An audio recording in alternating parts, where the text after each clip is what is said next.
দুনিয়া যতই সাজাও বান্দা মনে রাখো তুমিও থাকতা না, দুনিয়াও থাকতো না। তুমিও যেমন মৃত্যু হবে, এই কায়নাতেরও মৃত্যু হবে। এই দুনিয়ার প্রত্যেক মানুষের মৃত্যু হলে সেটারে মৌত বলে, আর একদিন গোটা সৃষ্টি জগতের মৃত্যু হবে সেটারে কিয়ামত বলে। সেটারে কিয়ামত বলে। কেউ থাকবে না, আল্লাহ কথাটা বারবার মনে করাইছে। তোমার যেমন মৃত্যু হবে, সৃষ্টি জগতেরও মৃত্যু হবে। ইজাস সামাউন ফাতারাত ওয়া ইদাল কাওয়াকিবুন তাসারাত। আল্লাহ বলেন ইজাস শামসু কুফিরাত। আল্লাহ তাআলা এভাবে বারবার বলছে ইজাস সামাউন শাক্কাত, আসমান ভেঙে যাবে, চূর্ণ বিচূর্ণ হয়ে যাবে, তারকারাজি খসে খসে পড়বে, সূর্য চন্দ্র আলোহীন হয়ে পড়বে। আল্লাহ তাআলা বলেন ইদা রাজ্জাতিল আরদু রাজ্জা, জমিন পাউডারের মতো রেজা রেজা পাউডার হয়ে যাবে। আল্লাহ তাআলা বলছে পাহাড়গুলো তুলার মতো ধুলির মতো উঠতে থাকবে। আল্লাহ বলছে বান্দা একদিন আমি গোটা কায়নাত আমি শেষ করে দেব, আমার সংসার আমি গুছায় ফেলবো, আমার এই কায়নাত আমি আল্লাহ তাআলা ইসরাফিলের সিঙ্গার ফু দিলে আমি আল্লাহ তাআলা গুটিয়ে ফেলবো। এই কথাটাই আপনাদের সামনে এখানে আমি শুনাইতে চাই, এই অল্প একটু শুনে। আল্লাহ তাআলা এখানে এই কথাটাই তুলে ধরছেন কোরআনের বহু সূরায়, যে বান্দা এই সৃষ্টি জগৎ একদিন থাকবে না, কিয়ামত হবে, একদিন ইসরাফিল ফু দিবে। ইসরাফিল যেদিন ফু দিবে, কোরআনে এই বর্ণনাটা দুই ভাবে আছে। একটা হলো ইসরাফিল প্রথমবার ফু দিবে, আরেকটা হলো ইসরাফিল দ্বিতীয়বার ফু দিবে। ইসরাফিল মোট দুইবার ফু দিবে। প্রথমবার ফু দিলে জমিনের মধ্যে ভূমিকম্প শুরু হবে।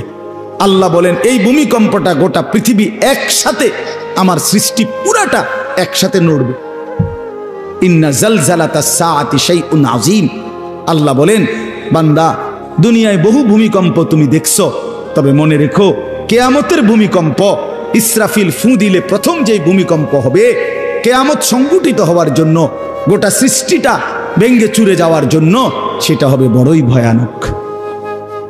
সেটা বড়ই ভয়ানক। ইয়াউমা তারাউনাহা তাদহালু কুল্লু মুরদিআতিন আম্মা আরদাআত। কোরআন শরীফে আছে এই প্রথম ভূমিকম্প যখন শুরু হবে জমিনে, ইসরাফিলের ফু শুরু হবে, সব কিছু যখন ভাঙতে শুরু করবে, আল্লাহ তাআলা বলেন যে মা তার দুধের বাচ্চা কোলে দুধ খাওয়াচ্ছিল, ওই মা সন্তানকে ছুঁড়ে ফেলে দিয়ে পাগলের মতো ছুটতে থাকবে। ওয়াতাদাউ কুল্লু যাতি হামলিন হামলাহা, যে মায়ের পেটের বাচ্চা 10 মাস পূর্ণ হয়ে গেছে, এই আর ঘন্টা 2-4 ঘন্টা পরে বাচ্চাটা প্রসব হবে। আল্লাহর কসম, আল্লাহ কোরআনে বলছে সেই গর্ভধারিণী মা 10 মাস যে তার সন্তানকে গর্ভে লালন করেছে, ইসরাফিলের ফু দিলে জমিনের কম্পন যখন শুরু হবে, ভূমিকম্প, তখন এই গর্ভধারিণী মা এভাবে দৌড়বে, এভাবে ছুটবে, নিজের বাচ্চা নিজের থেকে খালাস হয়ে পড়ে যাবে, বা ফিরেও তাকাবে। ও তারা নাসা সুকারা, আল্লাহ বলে সমস্ত মানুষগুলো বাতালের মতো দৌড়তে থাকবে। এইভাবে সব কিছু কাঁপতে কাঁপতে সব কিছু কিছু দূর গিয়া গিয়া ভাঙ্গা ভাঙ্গা পড়বে, মুখ থুবড়ে পড়বে। তো আল্লাহ রাসূল সাল্লাল্লাহু আলাইহি সাল্লাম বলেন সমস্ত কিছু এই সৃষ্টি জগতের যা আছে আল্লাহ ব্যতীত সব কিছুই প্রথম ফুঁয়ের পরে কাঁপতে কাঁপতে ভূমিকম্পের মতো হয়ে জমিনের তলদেশে চলে যাবে। মাটির উপরে তখন একটি সুতা আর থাকবে না, আর কিছুই না। এই হলো কিয়ামত, প্রথম ফুঁ, প্রথম ভূমিকম্প। নির্দিষ্ট একটা সময় পরে আবার আল্লাহ তাআলা ইসরাফিলকে জীবিত করে আবার বলবেন আরেকটা ফুঁ দাও, একটি নির্দিষ্ট সময় পরে। সেই সময়টা কতদিন? হাদিসের একটি বর্ণনা থেকে, নবীজির একটা বর্ণনা থেকে মুহাদ্দিসিনে কেরাম বলছে এই দ্বিতীয় ফুঁ আর প্রথম ফুঁর মাঝখানে, প্রথম ফুঁতে সব কিছু যখন কবরে চলে যাবে, তখন হতে পারে দ্বিতীয় ফুঁ দিতে দিতে মাঝখানের সময় 40,000 বছর। আমার বন্ধু, আমার বাপ, আমার ভাই, রাত হইছে, কষ্ট সবাই করতেছেন, এতটুকু তো ভাবেন সর্বশেষ যেই লোকটা কবরে যাবে, শেষ হতে পারে তাকে কবরেই থাকতে হবে 40,000 বছর। তো এখন যারা মরতেছে তারা কবরে আছে আজকে কত বছর? নবীজি সাল্লাল্লাহু আলাইহি সাল্লামের জামানায় যারা মারা গেছে তারা আজকে কতদিন কবরে? ওই নূহ আলাইহিস সালামের জামানায় যারা মারা গেছে তারা আজকে কতদিন কবরে? ভেবে দেখেন। আচ্ছা, এই শেষ লোকটাই যদি 40,000 বছর থাকতে হয়, আর যদি কবরের আযাব হয়, তার কি পরিমাণ কষ্ট পাবে সে, কি পরিমাণ কষ্ট পাবে। আল্লাহ রাসূল সাল্লাল্লাহু আলাইহি সাল্লাম বলেন, কবরের প্রথম শাস্তিটা কি? কোন ব্যক্তি যখন কবরের প্রশ্নের জবাব দিতে পারবে না, তখন আল্লাহর পক্ষ থেকে ফেরেশতাদেরকে বলবে, কাযাবা আব্দি, আমার বান্দা মিথ্যা বলেছে। ফাআফরিশুহু মিনান নার ওয়ালবাসুহু মিনান নার ওয়াফতাহু লাহু বাবান ইলান নার। আল্লাহ বলবে ফেরেশতাদেরকে, ফেরেশতারা আমার এই নাফরমান বান্দার কবরের মধ্যে জাহান্নামের বিছানা বিছিয়ে দাও, আগুনের পোশাক পরিয়ে দাও, আর জাহান্নাম বরাবর তার জন্য একটা দরজা খুলে দাও। এরপরে নবীজি বলছেন, ফেরেশতারা এই ব্যবস্থাপনা করে, আল্লাহর কসম বাফ, নবীজি বলছেন ফেরেশতারা যখন চলে যাবে, এই আগুনের বিছানা বিছাইয়া, আগুনের পোশাক পরাইয়া, আর জাহান্নামের দরজা খুলে দিয়ে যখন কবরে রেখে এই নাফরমানকে রেখে যাবে, তখন আল্লাহ নবী সাল্লাল্লাহু আলাইহি সাল্লাম বলেন, প্রথম মুহূর্তেই ফেরেশতা চলে যাওয়ার সাথে সাথে মাটি ডান দিক থেকে এই নাফরমানকে একটা চাপ দিবে, বাম দিকে ডান পাশের হাড্ডি পাঁজর ভাঙ্গা বাম দিকে চলে যাবে। বাম দিকের মাটি ডান দিকে চাপ দিবে, তো বাম দিকের হাড্ডি পাঁজর ভাঙ্গা ডান দিকে চলে আসবে। আল্লাহ আমাকে মাফ করে দেন।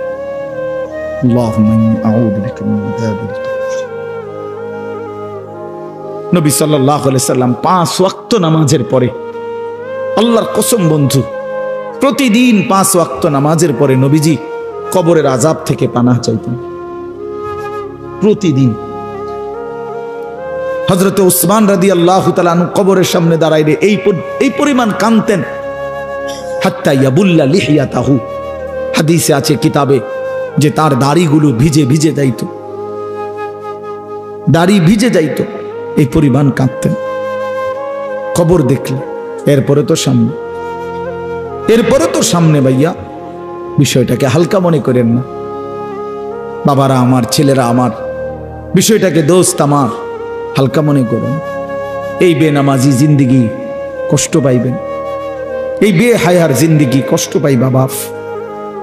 আমি বলছিলাম আরেকটা কথা, আল্লাহ নবী বলবে একটা কথা, তো আল্লাহ বলছে, বান্দা আমি আর কতবার বললে, কেমনে বললে, আমি এর চাইতে দামি আর কোন কথা নাজিল করলে তুমি আমারে মানতা। আর নবীজি বলবে হাসরের ময়দানে, নবী বলবে, উম্মত তুমি জানো, হাদিসের তাফসীরের মধ্যে আছে, প্রত্যেক ব্যক্তি, আল্লাহ বলছে নবীকে, আমাদের নবী সাল্লাল্লাহু আলাইহি সাল্লামকে, বন্ধু আপনারে সামনে রাইখা আপনার উম্মতের আমল নামা আমি আপনারে সামনে রাইখা খুলমু। নবী সাল্লাল্লাহু আলাইহি ওয়াসাল্লাম যখন উম্মতের আমল নামা খুলে দেখবে, খোদার 365 দিনে কোনো দিন ফজরের নামাজের সেজদা নাই, 30 বছর সুদের ব্যবসা করছে, 50 বছর মিথ্যাই বলে গেছে, হারাম রোজগারি করেছে, 30 বছর যাবত মহিলাটা কোনো পর্দা করে নাই, ঘরের মধ্যে কোনো দিন শরীয়ত বলতে কিছু নাই। আল্লাহর নবী সাল্লাল্লাহু আলাইহি সাল্লাম তখন বলবে, উম্মত তুমি জানো আমি 23টা বছর অনবরত তোমার জন্য কেঁদেছিলাম। আমি সেই নবী, যে নবী সারা রাত এশার নামাজের পরে দাঁড়াইছি ফজরের আজান পর্যন্ত, এক দাঁড়ানোতে চোখের পানি ফেলে উম্মতের জন্য দোয়া করছিলাম। আল্লাহ রসুলের স্ত্রী আম্মা জান আয়েশা বলছেন, নবী এই পরিমাণ কাঁদছে, এতটা লম্বা দাঁড়ায় ছিল উম্মতের জন্য, হাত্তা তাওয়াররামাত কাদামাহু, 2টা পাও ফুলে ফুলে গেছে। আল্লাহ নবী বলবেন, উম্মত আমি 23 বছর কাঁদছি রে, প্রতিটা রাত কেঁদেছি, দিন কেঁদেছি। আমি এই পরিমাণ, পিঠটা খুলে দেখাবে চাদর সরিয়ে, আমার উম্মত আমার পিঠটা দেখো, তায়েফের পাথরের আঘাতে আমার পিঠ কি পরিমাণ ছিদ্র ছিদ্র হয়ে গেছে। আমি সেই নবী, যে নবী তোদের জন্য পেটে ক্ষুধার কষ্টে পাথর ভাঙছিলাম 2টা। আমি উহুদের ময়দানে দান দান শহীদ করে রক্ত মাখা শরীর নিয়ে বেহুশ হয়ে লম্বা সময় পড়েছিলাম। আমার ঘরের চুলায় 3 মাস, হাদিসে আছে আম্মা জান আয়েশা বলছেন, নবীজির ঘরে আমরা 9 জন বিবি, উনি বলছে আল্লাহর কসম 3 মাস, কোনো দিন টানা 3 মাসে কোনো দিন আমাদের ঘরের চুলায়, 9 জন বিবির ঘরে কারো ঘরের চুলায় কোনো দিন আগুন জ্বলে না। 3 মাস খেজুর আর পানি দিয়ে আমরা জিন্দেগি কাটাইছি। আল্লাহর নবী বলবেন, উম্মত তাহলে এত কাঁদলাম কার জন্য, এত রক্ত ঝরাইলাম কার জন্য, পেটে পাথর বাঁধলাম কার জন্য, বিনিময়ে এটা কি আমল নামা নিয়ে আসছো? ছেলেরা বলো ভাই, একটা ছেলে বলো রাসূলুল্লাহ সাল্লাল্লাহু আলাইহি ওয়াসাল্লামের সুপারিশটা একটা মামুলি ব্যাপার। রাসূলুল্লাহ সাল্লাল্লাহু আলাইহি ওয়াসাল্লাম বলবে, উম্মত এটা কি আনলাম আমি এই আমল নামা নিয়া? আমার মতো এত বড় শ্রেষ্ঠ রাসূলের উম্মত তুমি, আমি মালিকের সামনে দাঁড়ামু কেমনে, এটা দেখামু কেমনে? আরে চেয়ারম্যান ভাই, আপনি কেমনে দেখাইবেন? আপনার অনুসারী যদি, আপনার অঞ্চলের একজন মানুষের যদি পুরাটা পৃষ্ঠার মধ্যে 110টা মামলা থাকে, আপনি তার জন্য কেমনে নেবেন? আপনি একজন উপরস্থ পদস্থ কর্মকর্তার কাছে আপনি কিভাবে সুপারিশ করবেন? বেটা তোর তো কিছুই নাই বেটা, শুধুই অপরাধ আর অপরাধ ছাড়া। তো এই বেচারা লজ্জিত হবে কিনা বলেন না কেন? তো নবী সাল্লাল্লাহু আলাইহি সাল্লাম বলবেন, উম্মত তুই আমার মতো শ্রেষ্ঠতম রাসূলের মাথাটা তো ছোট করে ফেললি, তুই তো আমার উম্মত, তুই এটা কি আনলা? আমি কেমনে দেখাবো এটা আমার মালিকের সামনে যে রব্বুল আলামিন এটা আমার উম্মতের আমল নামা? ওফ, চলেন ভাই,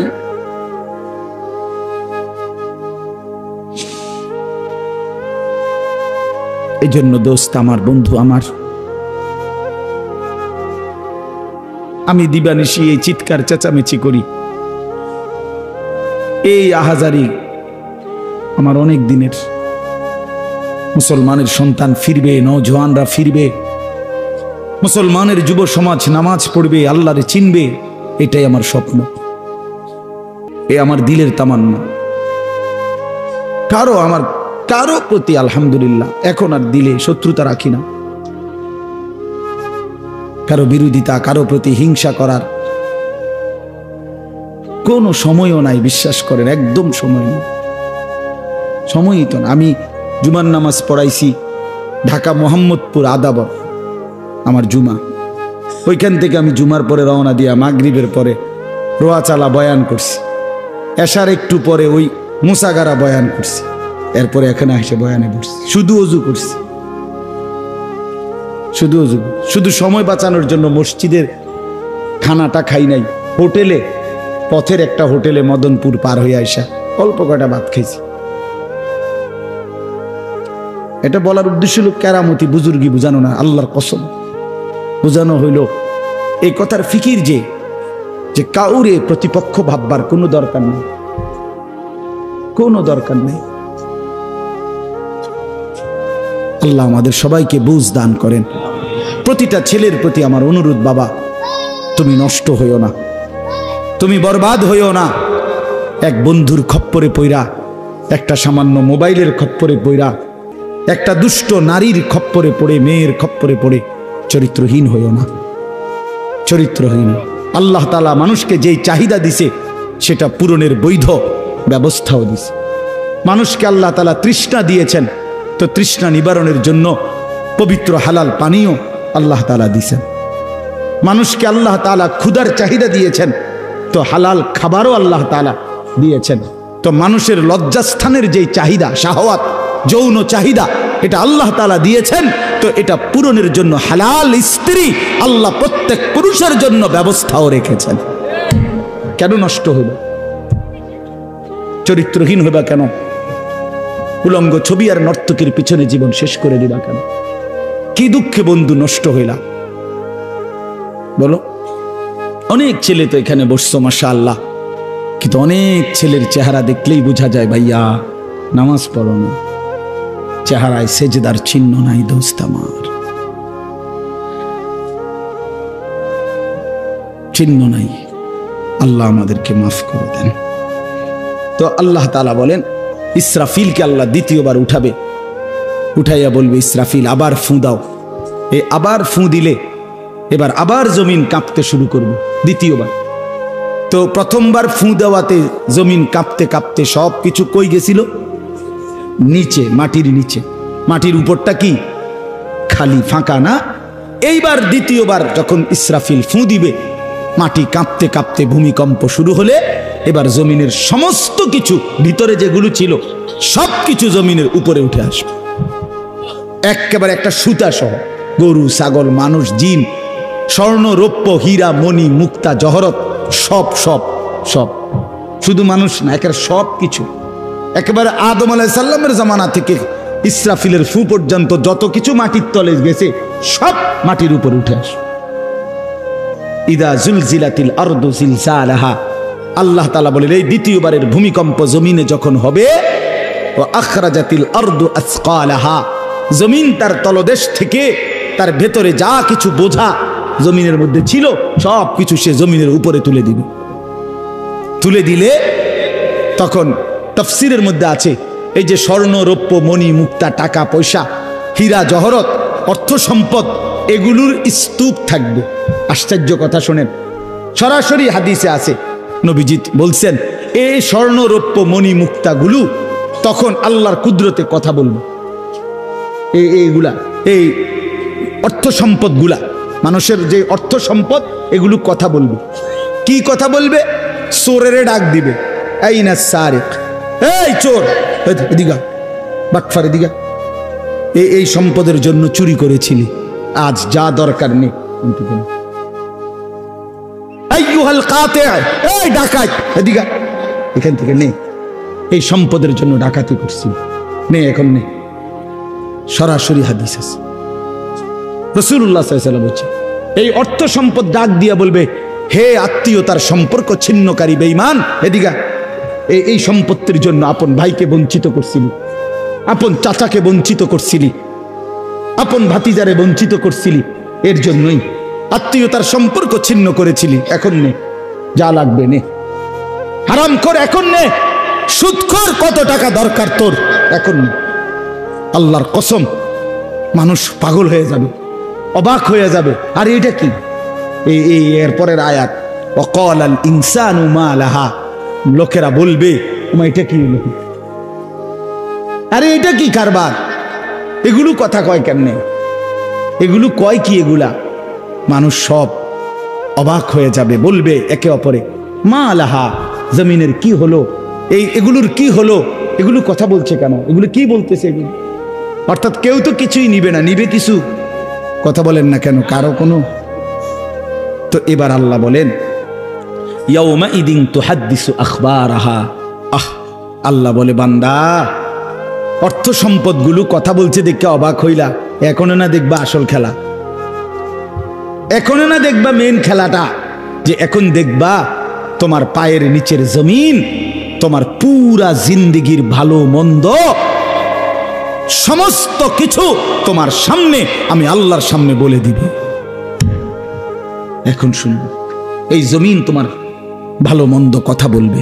ইয়াউমা ইদিন তুহাদ্দিসু আখবারাহা, তোমার প্রতিটা মিনিট সেকেন্ড একাকী প্রকাশ্য, ঘরে বাহিরে, লোকালয়ে, আলোতে, অন্ধকারে, রাত গভীরে, দিনের আলোতে, তুমি যা ভালো করেছো তাও বলবে, তুমি যা মন্দ করেছো তাও বলবে। রাত গভীরে তাহাজ্জুদের নামাজ পড়ছিলা, এই জমিন এখন বলবে রাত গভীরে জিনা ব্যভিচার আর মদের আড্ডা, জুয়ার আড্ডায়, নারীর আড্ডায় পড়েছিলা, এটাও এখন বলবে। শুনবে, এখন শুনবে। তখন লোকেরা বলবে হায়, জমিন কেমনে কথা বলে, সম্পদ কেমনে কথা বলে। তো আল্লাহ বলেন বিআন্না রাব্বাকা আওহা লাহা, এজন্য বলে যেহেতু আল্লাহ তাআলা আদেশ করেছে। আল্লাহ আদেশ করলে তার গোটা সৃষ্টি কথা বলে, তাহলে মূলত জিহ্বায় কথা বলে না, আল্লাহ আদেশ করলে গোশতের এই টুকরাটা কথা বলে। নাহলে যেই লোক, আপনারা কোনো বোবা দেখছেন, কথা বলেন না, বোবা মানুষ দেখছেন কখনো? তো বোবা মানুষের তো জিহ্বা নাই, ঠিক না? আছে না? আছে কিনা বলেন না? তো হে কথা কয় না কা, কথা বলে না কা কেন, মানে কথা বলে না কেন, মানে জিহ্বা তো আছে কিন্তু কথা বলে না কা। বুঝা গেল কি? আল্লাহর হুকুম হলে কথা বলে। যে কানে শুনে না, তার এখান দিয়ে এরকম কান নাই, তো হে শুনে না কান, তাহলে কানে দিয়ে শুনে না, আল্লাহর হুকুম হইলে শুনে। যে অন্ধ, সে তার কি এরকম চোখ নাই, তো হে দেখে না কান। মূলত আল্লাহর হুকুম হলেই চোখে দেখে, নাইলে দেখে না। তো ঠিক আল্লাহর হুকুম হইলে গোশতের এই টুকরাটা যদি কথা বলতে পারে, আল্লাহর হুকুম হইলে গোটা সৃষ্টিও কথা বলতে পারে, গোটা সৃষ্টিও কথা বলতে পারে। এবার আসেন, এই শেষ ইয়াউমাইদিন ইয়াসদুরুন নাসু আশতাতাল লিয়ারাউ আমালাহুম, ফেরেশতারা সমস্ত মানুষকে দলে দলে দলে দলে গ্রুপ গ্রুপ করে ভাগ করে দিবে। আর এই ভাগে ভাগে লোকেরা নিজেদের পুরা জিন্দেগির আমলনামা দেখার জন্য, নেওয়ার জন্য নির্দিষ্ট জায়গায় যাবে। ফেরেশতারা বলবে যান, সামনে যান। সামনে গেলেই আপনার আমলনামা আপনি আপনার হাতে পাবেন, আপনি পড়বেন, আপনি দেখবেন, যান ওইখানে ফাইল দিতেছে, যান সবাই যান। এই দলে দলে মানুষ যাবে। এইবার আমলনামা যখন হাতে দিবে, আল্লাহ তাআলা বলেন ফামান ইয়ামাল মিসকালা যাররাতিন খায়রান ইয়ারাহ, এক বিন্দু ভালো যে করেছে সে তাও দেখতে পাবে। ওমান ইয়ামাল মিসকালা যাররাতিন শাররান ইয়ারাহ, এক বিন্দু মন্দ যে করেছে সে তাও দেখতে পাবে। প্রতি সেকেন্ড, প্রতি ঘন্টা, প্রতি মিনিট, প্রতি মুহূর্ত, প্রতি লামহা, প্রতি জাররা সে দেবে।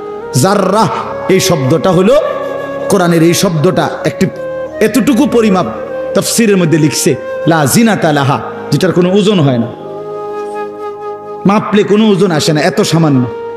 মানে এটা 100 গ্রামও না, 1 গ্রামও না, 1 গ্রামও না, 1 গ্রামের অর্ধেকও না, অর্ধেকের অর্ধেকও না।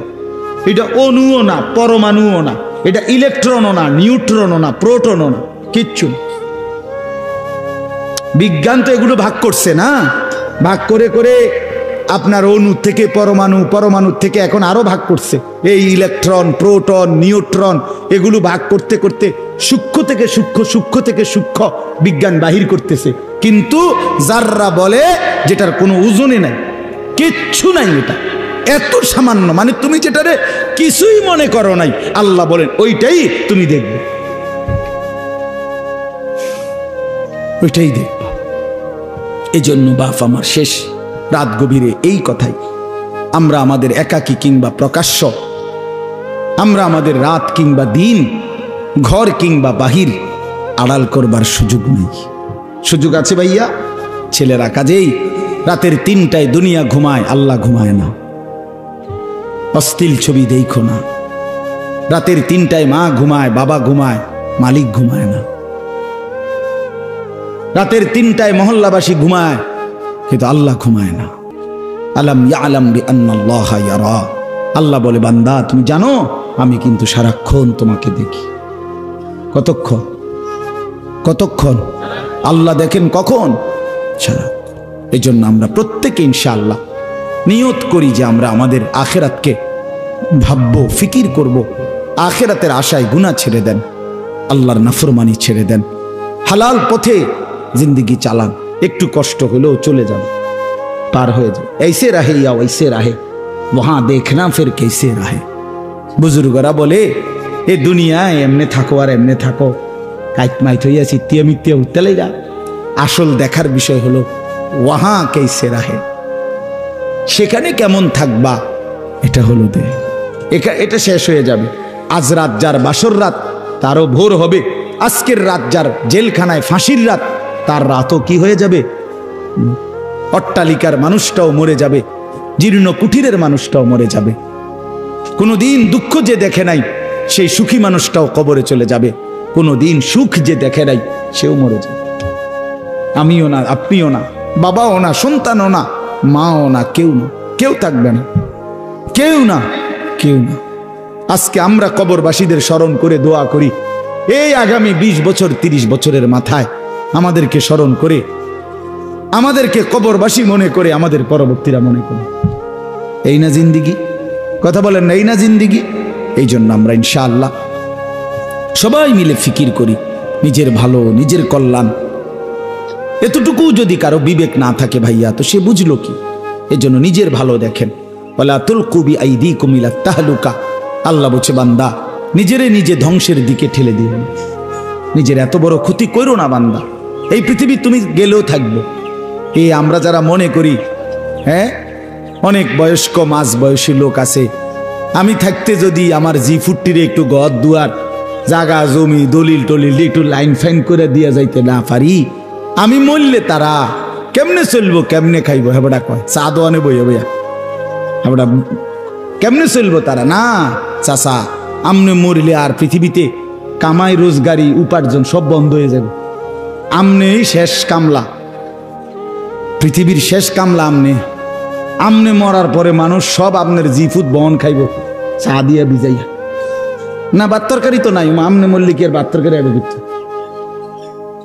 আমনে মরলে ইট বালু সিমেন্ট ভাত তরকারি চাল ডাল এটি পৃথিবীর থেকে ফেরেশতারা নিবে এটি কথা হইল কোনো কথা বলেন এটা কোনো কথা হইল এই পৃথিবীতে আল্লাহ তাআলা যাকে হায়াত দিছেন তার জন্য রিজিকও রাখছেন অতএব দয়া করে এই ভুল না করি কেন সুদের টাকায় কিস্তির টাকায় হারামের টাকায় সন্তানকে আপনি উপার্জনের জন্য দুনিয়া দেশে কিংবা বিদেশে কেন পাঠাইতে হবে কে বলল আপনার এই দায়িত্ব আপনার দিল কে যে আমি বেটা জাহান্নামে গিয়া হইল তোরে বিদেশ পাঠান লাগবো সুদে টিয়া লইয়া কিস্তিতে টাকা লইয়া কেন বলেন না এটা কোনো ইনসাফের কথা হইল এটা পৃথিবীর কোন আইনে আছে না আল্লাহর কোন আইনে আছে তো এটা কি এটা হলো লুভি আমনে এবার কলজাটা খুললা চান এবার কলজার ভিতরে হলো লোভ এই জন্য এবার কিস্তি লইছে সুদ লইছে ফুতেরে টাকার মেশিন বানাইয়া পাঠাইছে বিদেশে যে তুই শুধু টাকা পাঠাইবি তোর চাচা জমি বেচবো তোর জেডায়ও জমি বেচবো উত্তর দিকের ইন্ডিয়া 10 শতক বেচবো হুঁচি টাকা রেডি রাখতে হবে নাই তো কি নাই তো কে বললো আপনারে হারামের মাধ্যমে আল্লাহর নাফরমানি করে স্ত্রী সন্তানের সংসার সাজাইতে এই সংসার সাজে না এই সংসার বরবাদ হয় আল্লাহ তাআলা আমাদেরকে বুঝ দান করেন চলেন হালালের উপরে চলি আল্লাহকে রাজি খুশি করে চলি 5 ওয়াক্ত নামাজের মাধ্যমে জিন্দেগি কাটাই বলেন আলহামদুলিল্লাহ।